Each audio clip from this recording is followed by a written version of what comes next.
তোমরা সকলেই জানো কাল হলো দোল আর আজ ছিল ন্যাড়াপোড়া। আমাদের গ্রামেও বেশ ধুমধাম করেই ন্যাড়াপোড়া হয়।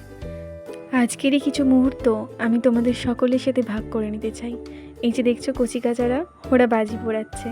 আর এই যে দেখছো একটু বয়স্করা, ওরা এই ন্যাড়াটাকে ঘুরছিল 7 পাকে। এরপর ন্যাড়াপোড়া শুরু হয়ে যায়। আমাদের গ্রামে এভাবেই ন্যাড়াপোড়া হয়। একটা বাঁশের ওপর ঘরগুলোকে খুব সুন্দর করে সাজিয়ে পুজো হয় এবং তারপরে চালিয়ে দেওয়া হয়। ছোটবেলার মতো আজও আর একবার বলতে ইচ্ছা করলো, আজ আমাদের ন্যাড়াপোড়া, কাল আমাদের দোল, পূর্ণিমাতে চাঁদ উঠেছে, বলো হরি বল। এই যে দেখছো, এটা হলো দোল মন্দির আর পাশেই আছে শিব মন্দির। এই দোল মন্দিরে রাধাকৃষ্ণের পায়ে আবির দিয়ে আমাদের দোলযাত্রা শুরু হয় আর ন্যাড়াপোড়ার মাধ্যমে আমাদের দোলের সূচনা হয়।